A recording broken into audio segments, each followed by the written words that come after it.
Hey everyone, it's me, Louie Kablooey. I've got a story for you that is so awesome, you will lose your mind.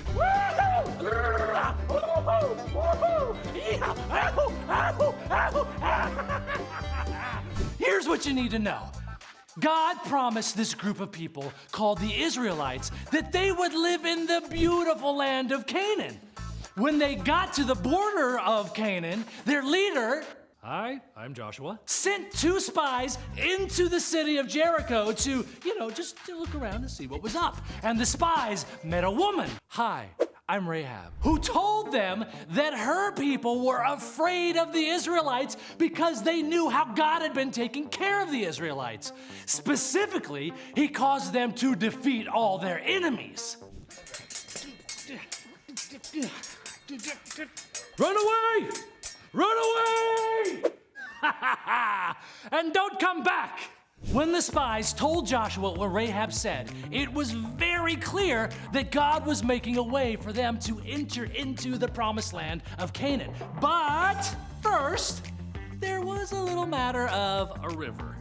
The Jordan River was over 120 miles long. It was so full that the parts of it were flooding the land all around it. And it was between the Israelites and Jericho, which means there was no way to get across. What about a people catapult? There was no safe way to get across. Why don't we wait until flood season is over? Fine, there was no good way to get across. That is, no good way without God.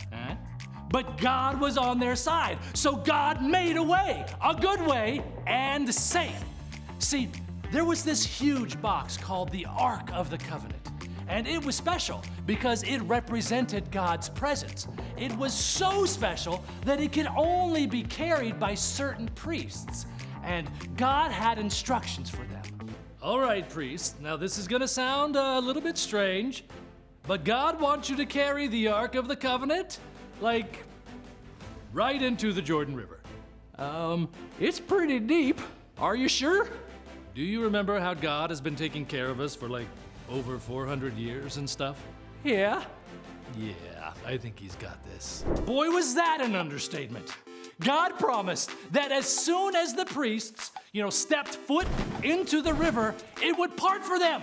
And all the people could just, walk across on dry land. And sure enough, as soon as the priests, stepped their foot into the water stopped flowing and it piled up, but way upstream. And the priests held the ark in the dry riverbed as the whole nation of Israel just crossed on dry ground. Whoa, deja vu. Deja very vu. This wasn't the first time God held back the waters for his chosen people. Years before, he parted the Red Sea so that their ancestors could escape slavery in Egypt. And now, he parted the waters again to lead this new generation into the land that he had promised them. Whoa! This was a big deal. So to remember what God had done, Joshua gave them another assignment. Gather 12 large stones from the riverbed, 1 for each tribe, and we will build an altar. These tribes were kind of like the 12 major families that made up all the Israelites. So this altar would be a project for every single one of them. It would stand as a reminder to their kids and grandkids and great-grandkids and great-great-grandkids and great-great-great-great-great. You get the idea. It would be a reminder of how God led them across the Jordan River. God showed the Israelites that he was with them and that nothing could stand in his way. Phew! I love this story so much because it's a reminder for you and me that God can make a way through anything. Pretty awesome story, right? You now have permission to lose your mind.